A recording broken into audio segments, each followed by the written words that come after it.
Good morning. I love speaking with educators, and they always reply when you invite them to. So I'll say again, good morning.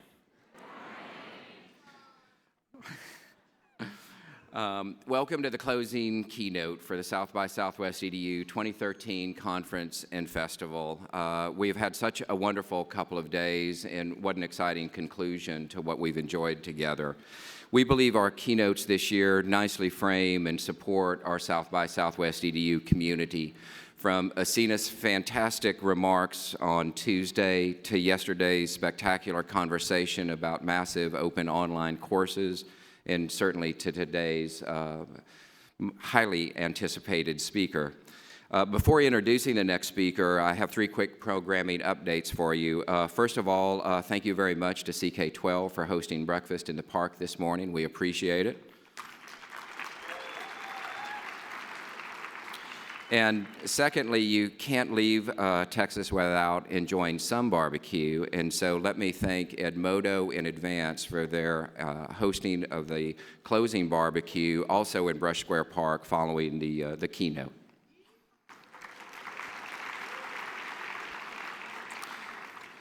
Finally, the Launch EDU party last evening was fantastic.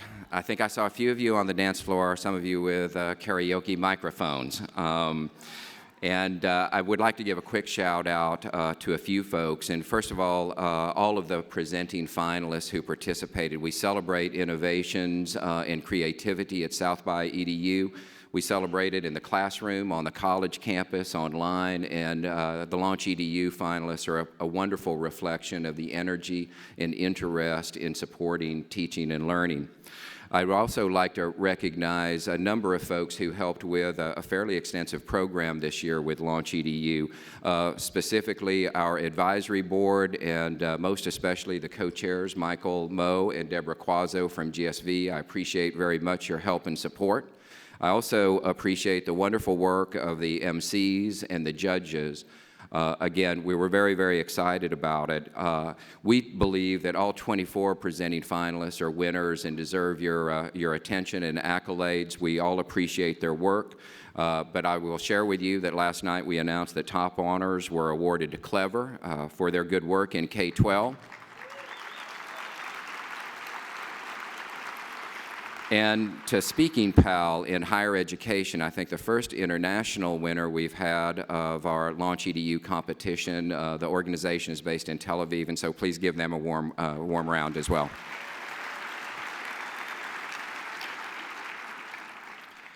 I will not dawdle here, as I don't wish to stand between you and the next speaker for too darn long.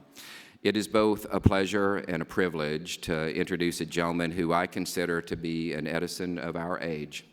He is an entrepreneur and captain of industry, a passionate, articulate voice for modernizing teaching and learning, and an individual who, through his and his wife's foundation, is really helping redefine how we measure success, to be not about how much you get, but rather how much you give. Ladies and gentlemen, please give a very warm South by Southwest EDU welcome to Mr. Bill Gates.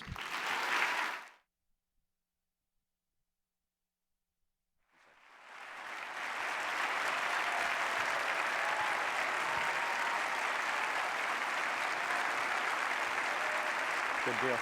Okay.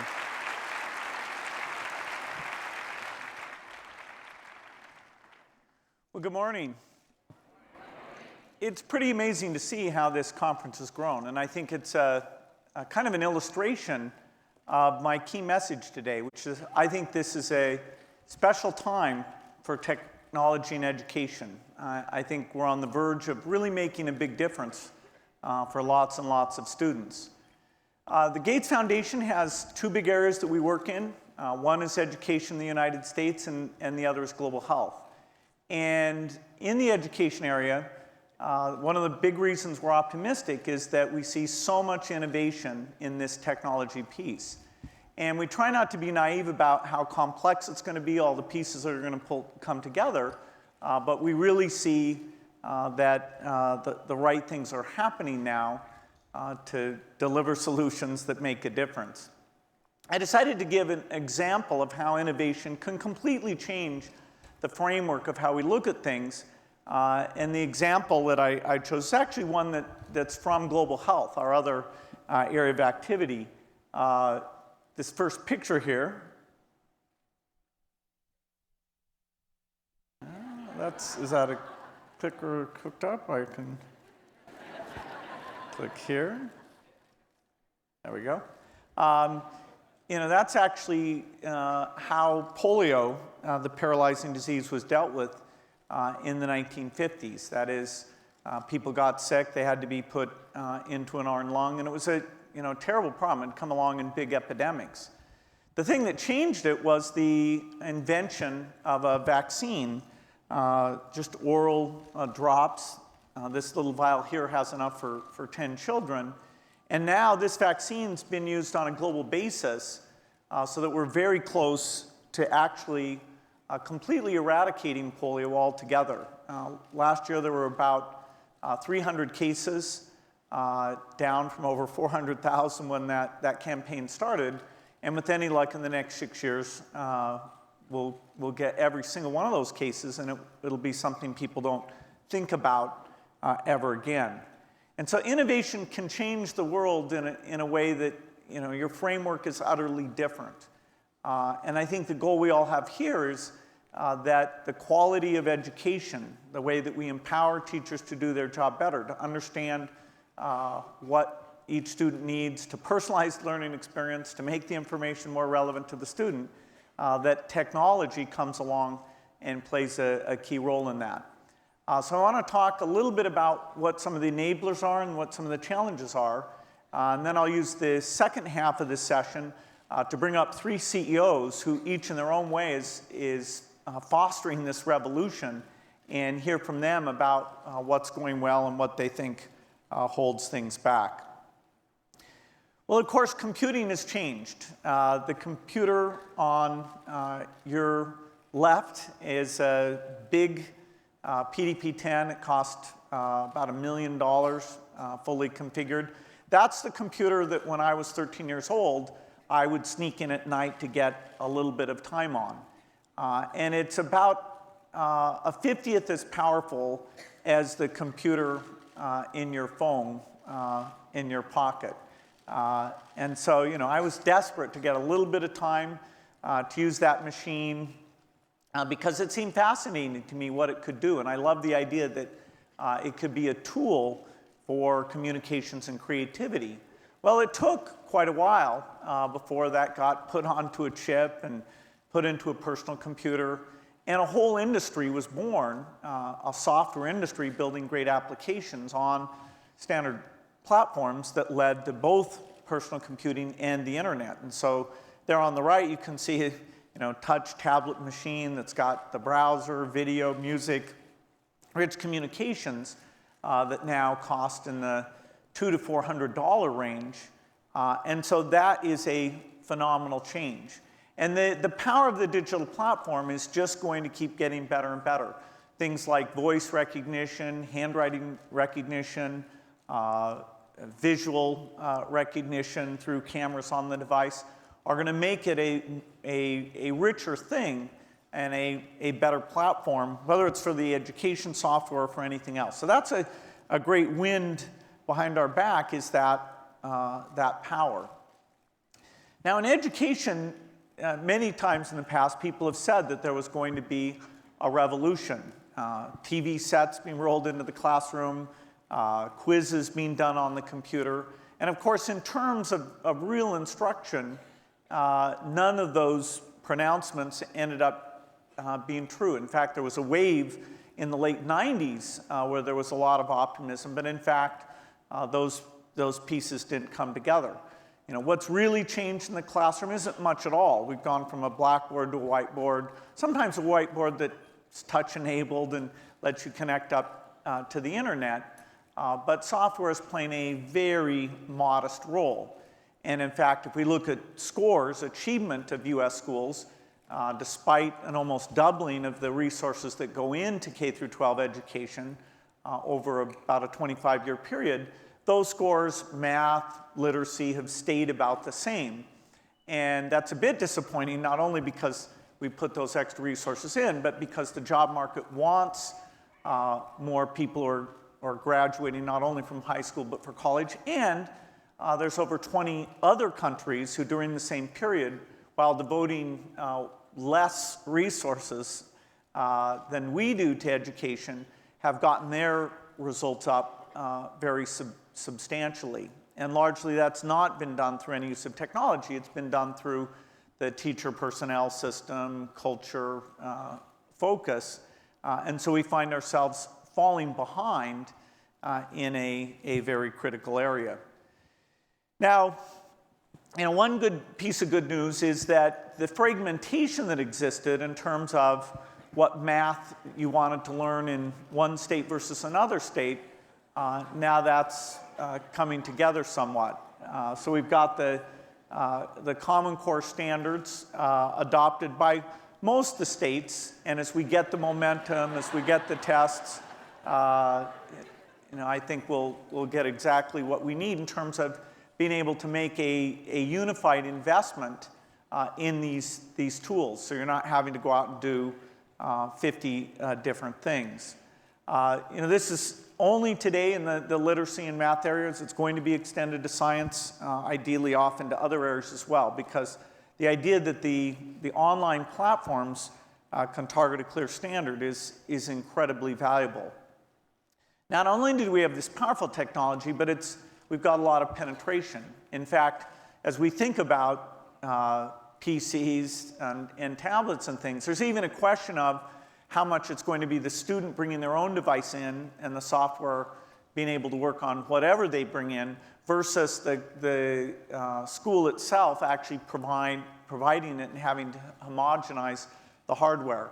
And both models will be tried. I'm sure it'll end up being a hybrid. But because a lot of the expense and a lot of the understanding of these fairly rich devices is happening even independently of the education activity, it means when we think about it as a cost or the training piece of it, that's getting simpler and simpler. Most of this requires a full screen device. There's a limited amount that can be done on a phone-sized screen, but even on the full screen devices, the access is going up pretty dramatically. The internet access actually is the most expensive piece. People talk about the hardware, but in fact, if you take any reasonable time period, even just 2 years, you're going to spend more on your internet connection than you do on that hardware. So making sure that that's either pervasive in the home or in public spaces that students have easy access to, that becomes pretty important, particularly if you're going to expect a lot of ongoing activity outside the classroom.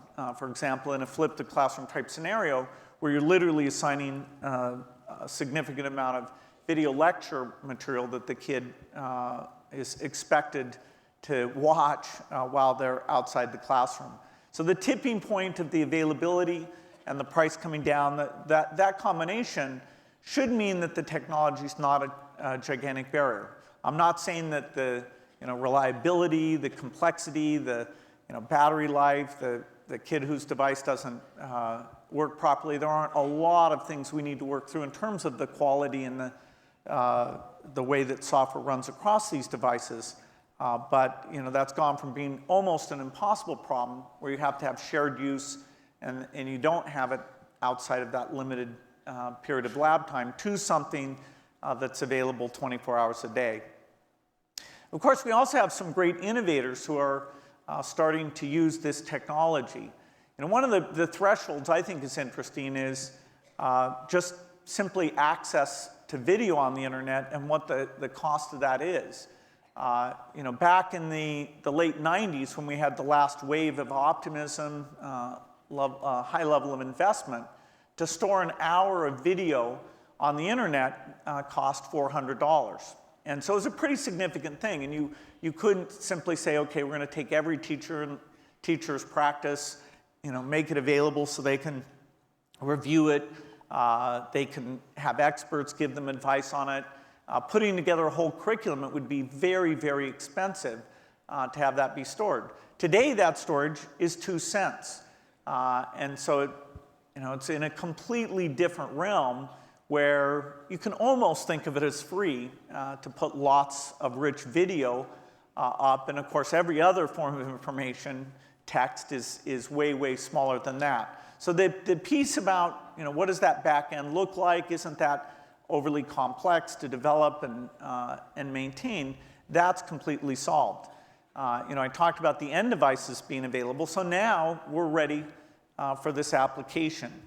Some of the innovators are in the charter schools, where they've been very open to try new things in many different areas.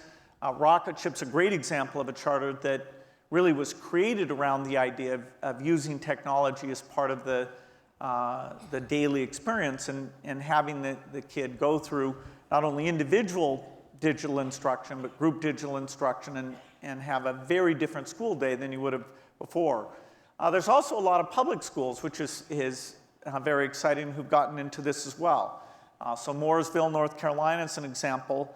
And in fact, Mark Edwards, who's the superintendent there, was recently recognized as the superintendent of the year for the innovative things he's driven forward. So there's a lot of good experiences coming out of those schools, including, what's hard, what doesn't work, how much do you have to train the teachers, what is the good software that everybody should be learning about. And so those exemplars are what is pushing the field forward. Now, the actual market here is a challenge. How do you get design wins? How do you prove that your product's strong enough? In an era where school budgets are very tight, how easy is it to get money allocated for these things? Historically, the slice of budget that's been available was mostly the supplemental materials budget. But as the boundary between what's a textbook, what's a special education video, as all those things, the boundaries between them are broken down, now we can think of innovators doing educational software as competing for all of the different budgets I've shown. So we're getting, textbook, assessment. What's the difference between a textbook and an assessment? Well, when you get into the digital form and you have videos and formative tests literally embedded in that textbook experience, particularly if it's good and it's reporting back to the teacher what's going on with the various students in terms of what they're getting right, how much time they're spending on things, there really isn't a boundary. And that's as it should be, separating the idea out of, okay, I go to the text, then later in some separated way I go through some test of that knowledge. That's not ideal. And so whether it's in the higher ed space with the MOOCs that generally go 2 or 3 minutes before they engage you in some sort of interaction, or in the design of what this future textbook looks like, it's very different. It's not just a passive reading experience for a long, long period of time. Really drilling the concept in, making sure you understand it well enough to proceed to the next section, that's built in there. Economically, that means that there finally are some people looking at whether they can take the entire leap and have the textbooks be fully digital. Of course, that means that you've got to have the device has got to be reliable, and again, you get into the question of how do you provide that for all of the kids. But we're just on that cusp where the tablet and sort of combo tablet PC devices are rich enough, cheap enough, that those will clearly be the way it's done. If we look 5 or 10 years out, I don't think anybody will even separate these budgets out the way that's happened in the past, because there won't be a clear distinction. Everything in the marketplace will be across these different boundaries, helping the student out whenever they're confused about things. So it's potentially a large size market. And of course, I'm just showing the numbers here, a total of about $9 billion for the United States. All this technology work, although there's issues of linguistics and different school standards, there will be a global market. So innovators who win in the most demanding markets, which of course the US I'd expect to be, will have opportunities on a very global basis, just like we've seen in the horizontal software market. So there should be an opportunity for some very big successes. And what is it we're trying to achieve with software? Well, one way to look at it is that one-on-one learning can be fantastic. This is, of course, Yoda, who's a great teacher, who's sort of, able to see, where is the student losing interest? Where do they need to understand why the material is of value to them? And, the really great teachers manage to do this to some degree, even in a class size of 30 or so. But at a very deep level, software is able to create this interactive, connected experience for the student in a way that simply isn't economic in a public school context. Now, we've seen that mostly in mathematics. Whenever we looked at this field of interactive software, a subject like mathematics, where you can test the knowledge and the amount of time of exposure is not very key. If you can test if you master the concept and move on. It is somewhat easier, or at least different, than literacy, which is maybe easier than some of the other subjects. And so we can't expect the spread of this to be across all the subject areas absolutely uniformly. But personalization, I do think, has applications in every one of these subject areas. Of course, we get a lot of data when we get into the personalization area. We see what the kid gets wrong. And that's not only valuable for that individual student, it's feedback for the material itself. Were the concepts explained well enough? Did we go too quickly? Do we need to improve that course? It's feedback for the teacher in terms of how they're supplementing these things and helping the kids out to see exactly at the class level how well people are doing. The adaptation, can take the kid who's ahead and let them continue to be engaged in that topic. Now, how you resync the classroom, setting up peer groups, or maybe even taking the kids that are ahead and having them help out with peer-type education. There's a lot of experimentation to be done there, but at least you'll know where the various kids are, and at least in their one-on-one sessions, you'll be able to engage them at something that's at the frontier of their knowledge. One of the big pieces that is really new is this idea of connected. If you've got these students online, do you have them doing quizzes together, Grocket style? Do you have lots of peer support elements like the MOOCs are doing to try and have bulletin boards where you have as many as 100,000 students doing the same thing, that then the teacher's getting a lot of leverage because that interaction, students grading other people's papers, answering other people's questions, a lot of the cost intensity is reduced by having this connected piece. And the connected piece is really wide open right now. Is it just within your class, small group? Is it video? Is it audio? Is it just text? And some amazing online innovation where those things are being tried out. Now, the bar that we have to achieve in all of this, it's important to remember that a lot of the material we're trying to put forward doesn't seem very interesting or relevant to the student. When somebody sees something like this, of course, I think, hey, that's really neat. You're simplifying those equations. But people might wonder, am I going to get a good job because I can do this or not? And so, making that connection, making it, give you very, very quick feedback, connecting it through to the examples, there's a lot to be done. And in doing this, one of the things we need to do is take what's been learned about pedagogy. There's been less funding of that kind of research maybe than we should have. But certainly we have teachers who are absolutely amazing. This slide takes the movie stars who are portrayed as pretty amazing teachers. On the left there I've got something that dates me. That's a Sidney Poitier movie, To Sir with Love. Before many people's time here, and some of the more recent ones. But what's portrayed there in a dramatic form actually is borne out in the data, which is that there are a set of teachers who are absolutely phenomenal. And it's interesting to me how little study's been done of videotaping, talking through with them, understanding what they do well.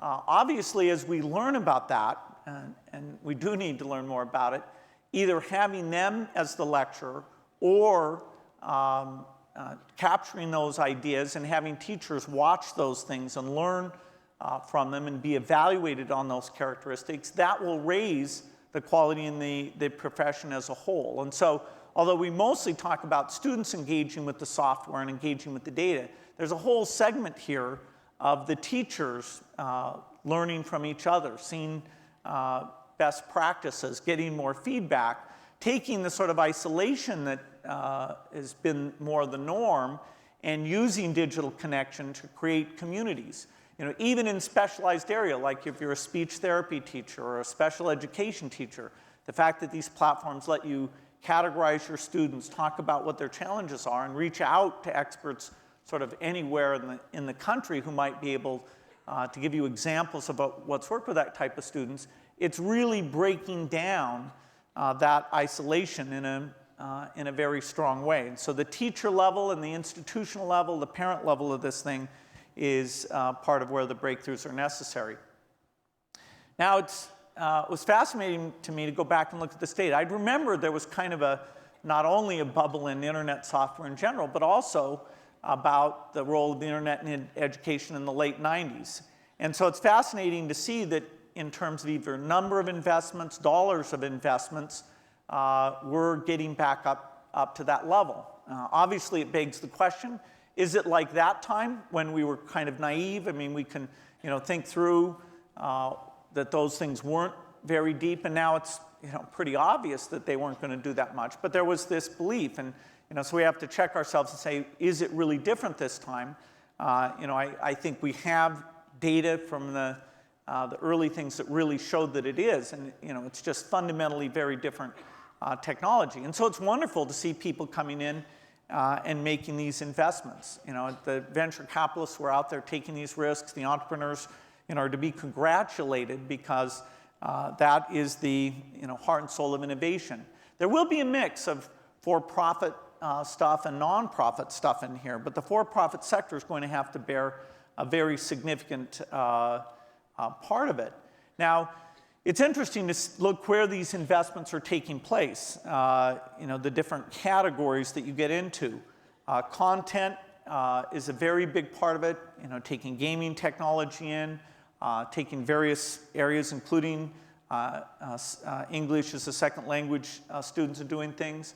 The services where the data is all connected together and the teacher gets a quick view of what's going on, that's a very important part of this. And then the basic platforms that all of this sits on top of, or even the taxonomy of which different types of products there'll be in that space are not quite clear yet.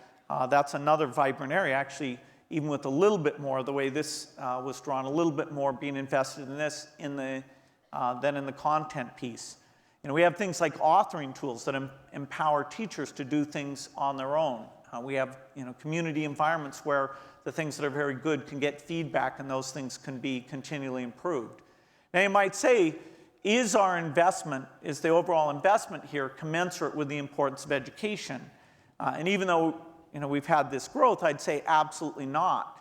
If you had to say what is the sector of the economy you'd like the most R&D, the most risk-taking in, because any improvement you make benefits all the other areas of the economy, and more from a equity point of view, allows the country to deliver on its promise of equal opportunity, you'd think that education would be a very high R&D sector. It never has been. Neither the government has done that much in terms of the basic R&D, nor has the for-profit opportunity been that big. So if you look at this investment compared to other R&D streams, here I'm just showing the venture capital piece of this, it's still a pretty small piece, about 1%. And even that, if you interviewed some of the venture capitalists involved, some of them are stretching because they see the social benefit of doing this.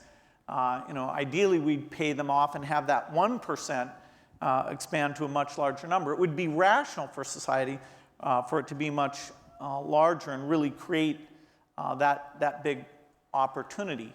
So we're going to have to grow this. There's a lot of things in terms of what is the gold standard of proving that something works and how people see that.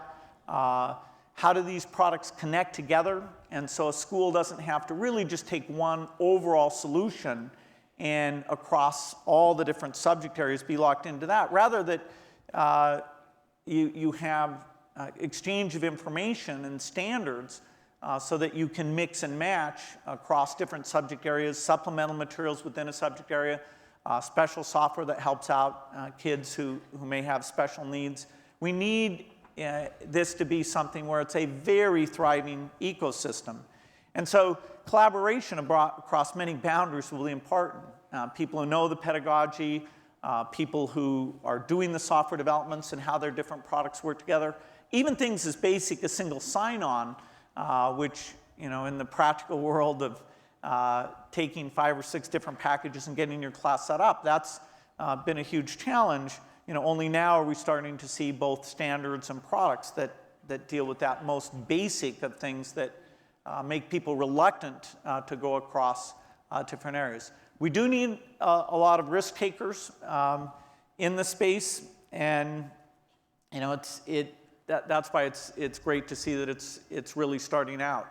I do think getting some websites together with great material on these things will be important. The foundation is involved in a thing called Graphite that's going to be out there and have various reviews of products. And I see a number of things emerging there. It's hard for anyone to keep up. That's partly why a conference like this is so great. Things are happening so quickly that we've got to get the information out there. But I do think it's a great vision. It's one that can come together, and it would be phenomenal. And it will be kind of binary whether it happens or not, just like in health where you either reduce the deaths or you don't. In this space, we either improve the quality of education in terms of graduation rates, the math learning, the reading scores, or we stay flat like we have for the last few decades. And so a lot hangs in the balance. We're counting on the creativity and the commitment of this group to make that come out the right way. So I'm very excited to see what you all be able to pull together with this huge opportunity. Thank you.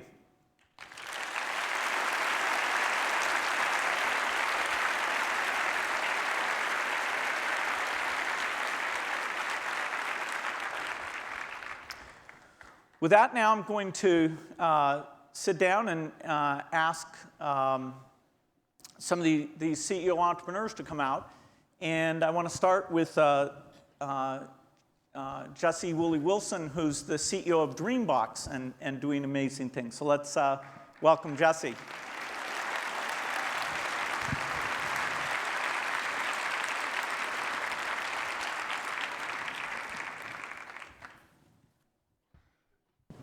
Welcome.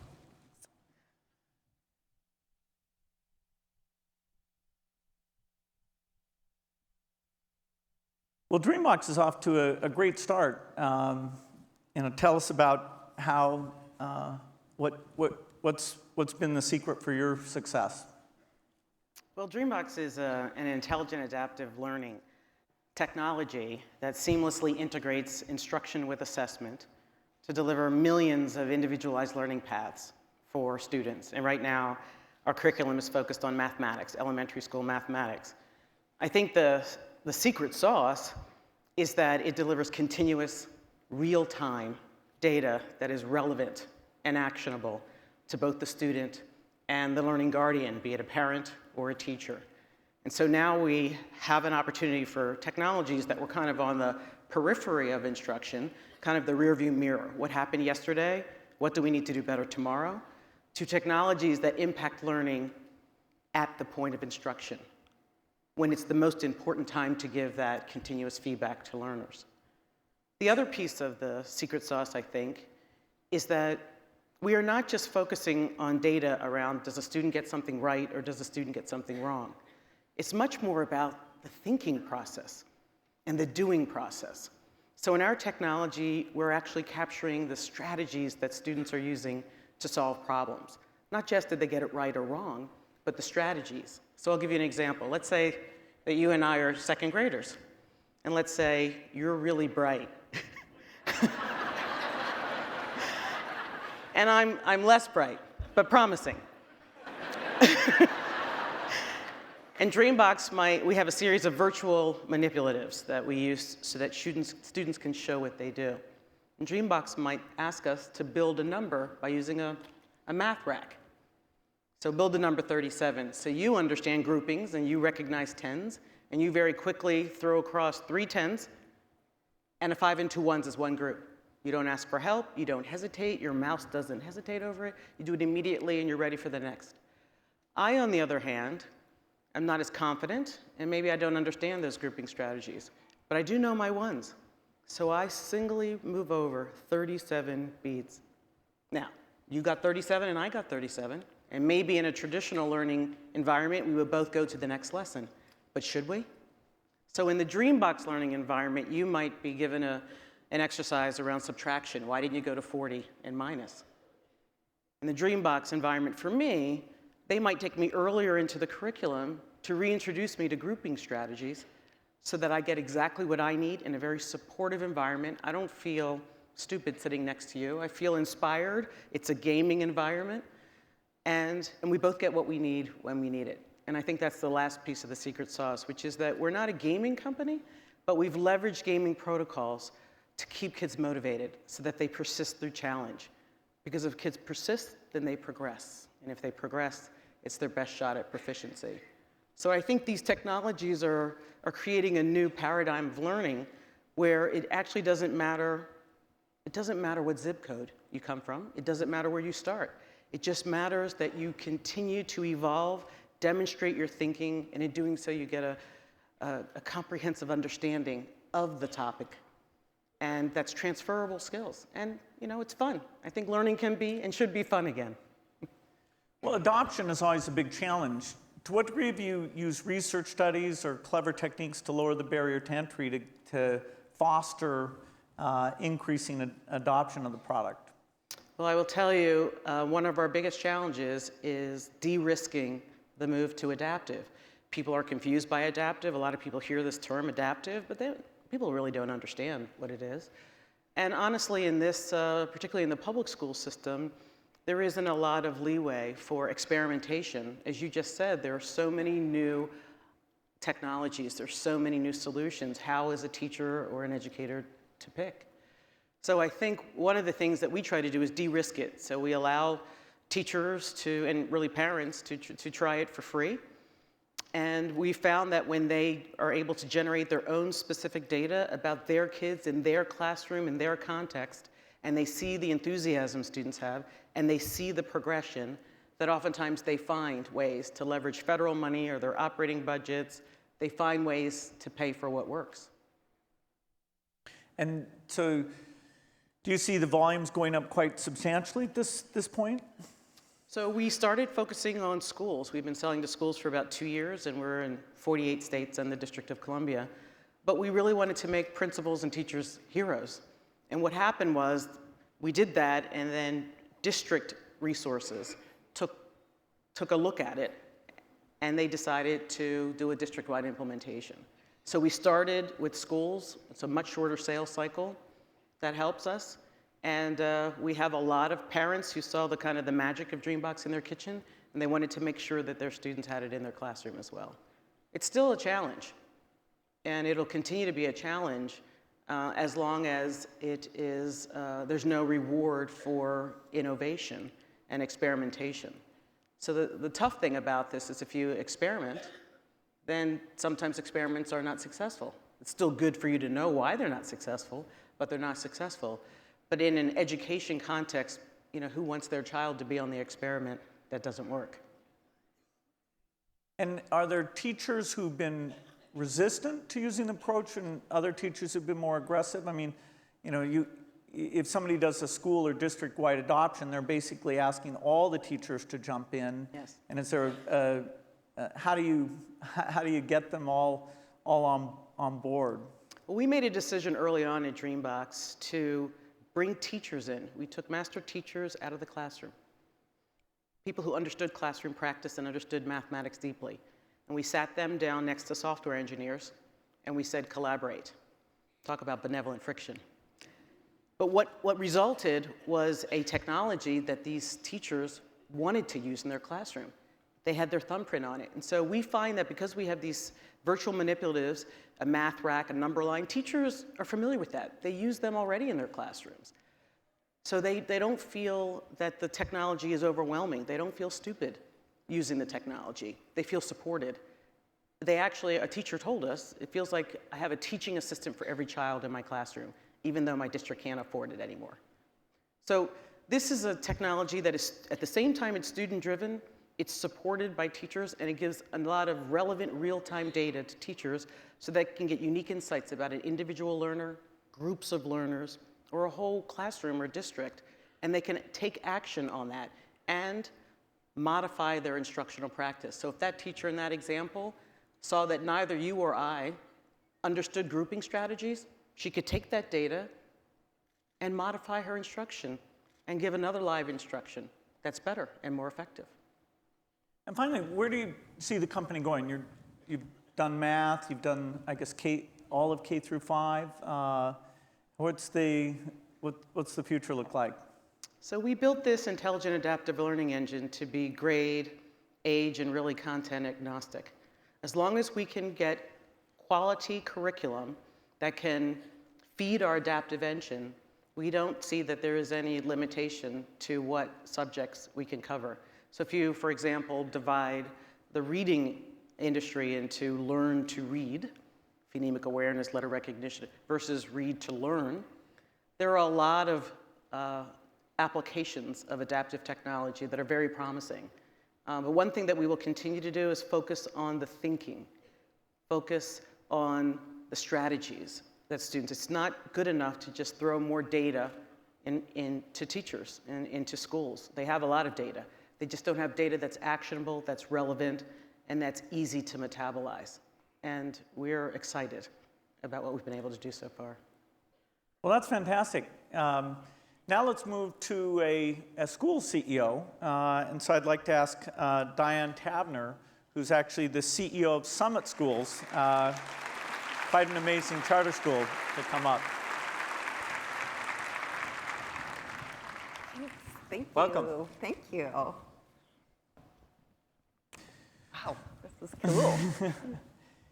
Well, Summit's been doing well for kids, even before you got involved in these technology experiments. Why have you been so willing to be almost a guinea pig, trying all the new stuff out? Yeah, great question. Summit has always been about getting our kids ready for college, career, and life success. And 10 years ago when we started, the best measure of that was getting kids who'd never before had a chance to get into a college, into a four-year college and accepted. But 10 years later, we know a lot more, and we've tracked those students, and we know what the workforce is demanding and what colleges are demanding. And we see that that really is about solving problems and persisting through challenges and really being able to learn and acquire new skills and knowledge very rapidly.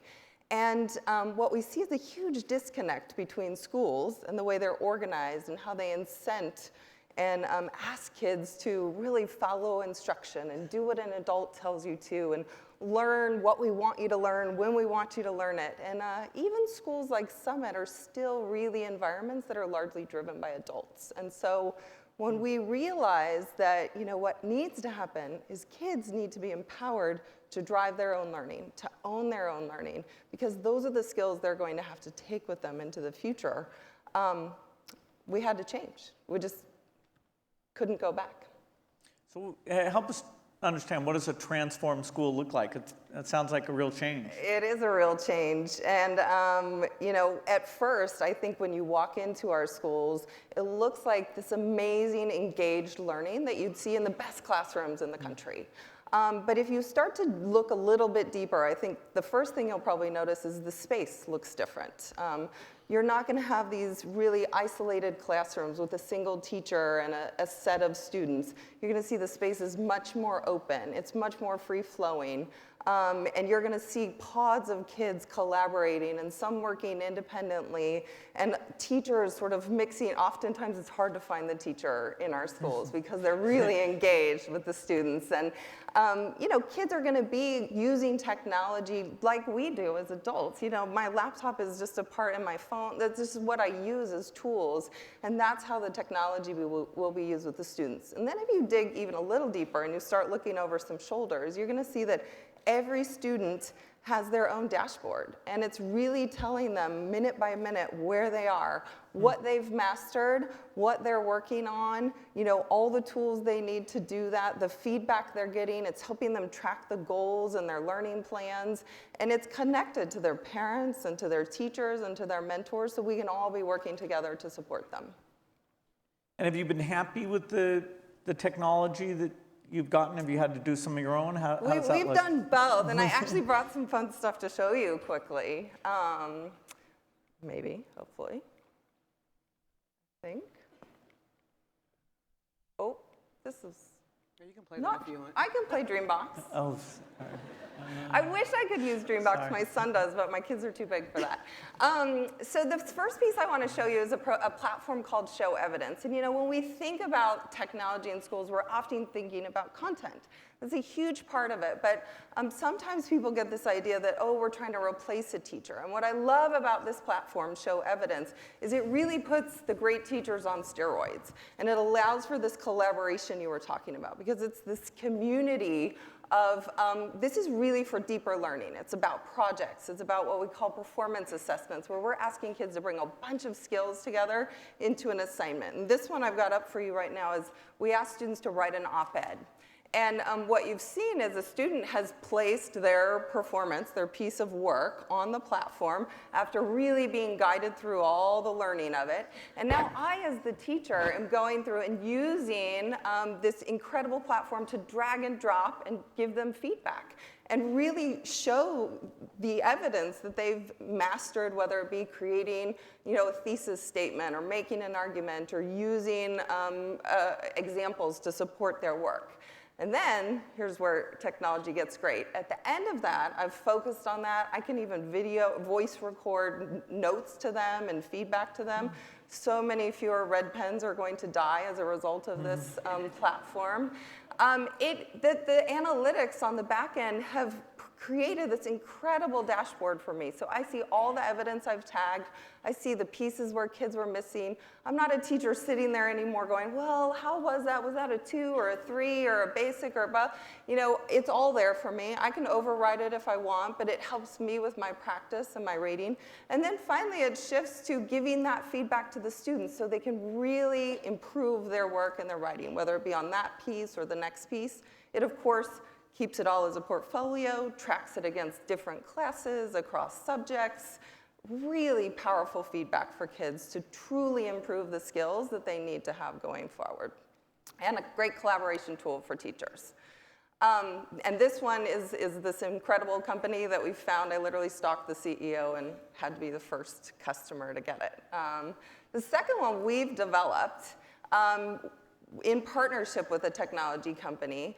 It's called Activate Instruction, and this is a platform where we can build playlists for our kids. And so we can curate the best content from the web, from our own teachers, in a collaborative environment, really down to very content-driven, manageable chunks. And what's great about this one is it was designed with an open API, and so it natively integrates with our SIS, our online testing system, so kids are really getting this experience where they can literally know what they need to be working on, go to the playlist, select the way they learn best, go and take practice tests and get immediate feedback on what they're learning and doing and how they're doing, and then do the online assessment, and bing, turns green, you know that, and move on.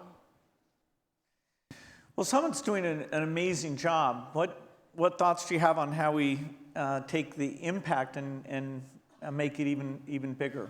It's a great question. And our first and foremost, we have to serve the students we're serving incredibly well, obviously. But we are really passionate about the bigger picture and all of education. And I think, we really do believe in the promise. We're charter schools. We do believe in the promise of charter schools really being incubators of innovation and really testing and developing and designing, and then obviously sharing out. And I think one of the ways we've found that we're doing that effectively is in some of these partnerships with ed tech companies, where we're going to them and saying, this is what we want. And they'll look at us and say, no one's ever asked for that before. And we say, but they're going to. You just don't know it yet. And you know, we're your dream and your worst nightmare at the same time.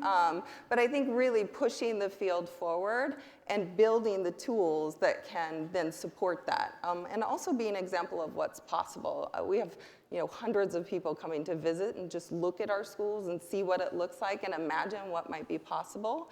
And with the technology that I just showed you, everything our teachers have designed, we have amazing teachers, is open and accessible and can be used. And so all those playlists, all those projects can be shared with any other school, teacher, classroom. And it really does start to create a collaborative environment where we can collectively be working together. Well, that's a wonderful contribution. Now let's move on to the third CEO. And this is about a service to help all these products work together and bring data into one place. It's a new, exciting thing. So let me invite Ivan Streckenberger, who's the CEO of InBloom, to come out and talk about what he's doing. Welcome. Thank you very much, Manini.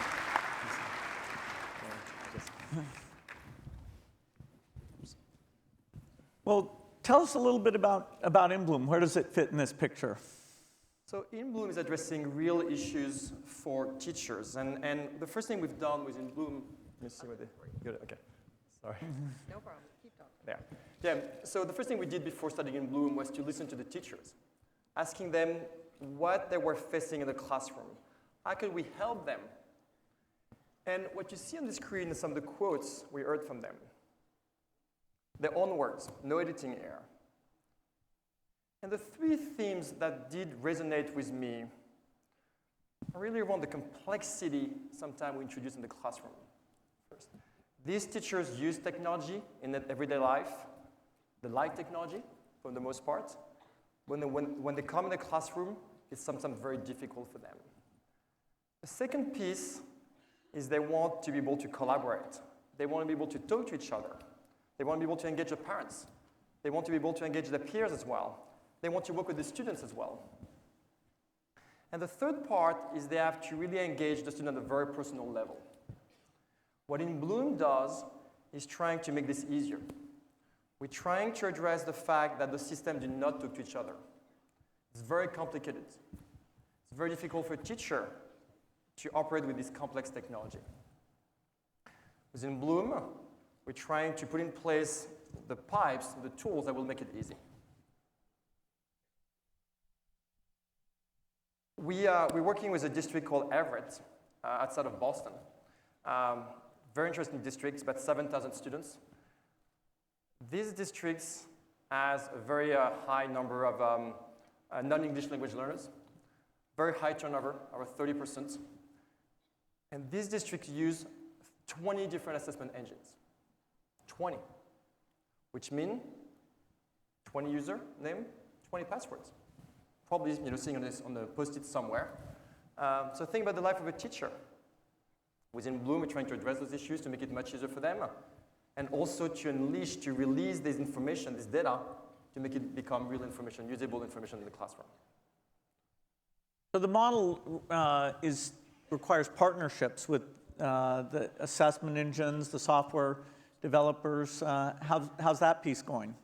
So it's really interesting because InBloom is really a plumbing company. I mean, my title should be basically a plumber, chief plumbing officer, whatever, which is interesting because it's not very exciting, but it's extremely important. So what we're trying to do is to make it easier for the vendors to connect with the teachers where the need is. So we work with large companies, great content, PBS, Scholastic, and others, fantastic. But we also work with small companies, innovators. And over the last 3 days, I've been talking to many, many amazing people asking us how they can work with us. They have a great idea. How can they bring it to market? How can they make it real? And we organized this developer camp over the last 3 days on the side of the show. And last night, we reviewed the 3 finalists. And I have to admit, I was really mesmerized by the quality of the development. The winning team was a team of three people. There was a developer, pretty normal for a developer camp. There was a designer, and there was a teacher. They got together, we give them an hour brief on the technology, the in-bloom technology. And in about 40 to 50 hours, they build an absolutely amazing mobile application that was tracking the performance of the students very graphically on a tablet. And in my mind, I was pretty much ready to go to market in 50 hours. So we're very excited to work with these entrepreneurs, to try to really unleash this innovation, this creativity. There is a lot of money coming in. There is more entrepreneurship coming as well. We want the decision to be based more on the quality of the application, the relevance to the teachers, than the size of the sales force. Well, if you're successful, I guess the amount of data that you'll bring in, if there's a good way to get that out to researchers, it'll let us accelerate understanding how the different software is working for different students. So it's almost a platform for research as well. What we're really doing is providing a service to the districts, the states, for them to organize and access this data. And it's really up to the districts to decide what they want to do with this. Now, I think it could be interesting information for them to understand what is working in the district, what is not working in the districts. But again, we are providing the plumbing to make this happen, and we're going to see a lot of innovation coming from that. One of the things we talked about backstage, and it was all three of you were talking about the need to get reports that were easy to understand for teachers. And so I guess in-bloom would play a key role in a report that combined data from multiple sources. So in-bloom is providing some of the elements that could become really useful when you provide reports. One of the challenges with reporting, and back to the Everett example, is that there are probably as many reports as people. If you're a math teacher in grade 12, or a music teacher and primary music teacher, what you want to see is very different. So one of our hope and goals is to try to give more decision-making power, more tools for the teachers to pick the tool that really makes sense for them. Really, probably smaller, very narrow tools that will really solve the problem. Think about your phone, where you have an application to pay for your parking. You have an application to check in. You have an application to report on X and Y. So we should hopefully see some really interesting, innovative reporting representations, probably more graphical, real-time as well. What we want to do is to empower, to support that, and I hope we're going to see a lot of innovation on that front, absolutely. Yeah, I'd be interested in any of the three comments on, do we think it'll be one vendor who does everything, or do we think the market will make it easy enough that people can pick point solutions and combine various things together? It has to be easy enough to combine things. And I think certainly, because I don't want to have to forego Dreambox because I want to use something else. And certainly in-bloom is going to make that, we believe, is going to make that possible for us. I think there's another opportunity too, which is, I think that having reports is very, very important. But I think the next generation of learning shouldn't be learning that's in the rearview mirror. I think reports are good because it's a snapshot in time. But what I'm most excited about are the nimble technologies that can give teachers and other learning guardians, be it a parent or a tutor or frankly the student themselves, information real time continuously so that they can make adjustments in the real time. So I'm hoping that reports, passive reports that are snapshots about student performance are going to be part of our history, and that what's in our future is data that doesn't have to be manifest in a report, but that actually impacts learning at the point of instruction. And reports are really just a tool. It's just really a way to do the diagnostic. The key thing is what you do with the information. And back to the content, there is some amazing content out there, but it's very difficult to connect the diagnostic you get to the activity you should do for the child. And again, this idea of moving towards something more personalized, because what works for me, what works for you as well is completely different. So the report is a way just to be able to know where you are on this learning path, on this progression towards your future. And then the key thing is to be able to connect that piece to the great tools after school programs on. Absolutely. It has to be actionable. And as you all look at the adoption of digital, do you see that there's enough leaders out there willing to take the risk, be the first to try things out? Do you think that'll that'll be a bottleneck, or you're seeing interest levels that you feel like this is, we have enough momentum, we're on our way? I think that's accelerating. I think the problem hasn't been that there haven't been leaders and mavericks. I think the problem has been more that these leaders and mavericks have had very little incentive in many instances to try something new. It's a punitive system for many of them. And so I think that when we look for leaders, we don't have to necessarily look for people at the top of educational systems. I think some of the most amazing leaders we found are people that are very close to instruction, and they influence other people. And so I think that one of the things that we shouldn't underestimate is that in Bloom and technologies like this are going to be able to create communities where you can share information very, very quickly so that people who have an inclination to innovate, who have a vision for innovate, can feel that it's a de-risked situation and that they can look to others who have had success, look to others and understand the context for that success, and see what they can replicate from them. The teachers have a big role to play. I mean, again, back to the camp, the developer camp yesterday. It was a teacher with a developer working together, building a great application, and making it accessible. The teachers know what they need, they know what they want. The students also know what they want as well. It's really exciting to see, to give them the tools to actually have a larger role to play there. In the case of In Bloom, we work with great leaders. I mean, people have embraced this concept months and months ago. It's difficult work, it's a lot of hard work, but they have the vision, and we see more and more, back to your point, just see more and more leaders, people coming from the classroom, from the communities, eager to push that and make it happen. Yeah, we see it all the time. We can't even think about what's possible. I walked in on a math project the other day where kids were supposed to be measuring and using, and they had downloaded these apps on their smartphones. Who knew they even existed? And we're using them to do this work. And it's just you're either going to be open to it and create an environment where students are empowered and teachers are empowered, or we're going to keep trying to clamp down and we're going to lose control. Well, it's great to hear the enthusiasm you all have about how the pieces are coming together, and it's going to take a lot of innovators, people willing to try these things out. But when you hear about the individual classrooms and stories like that, you can get this sense, hey, this is really happening. So, thanks to all three of you for your commitment and being here today. Thank you Very much. Thank you.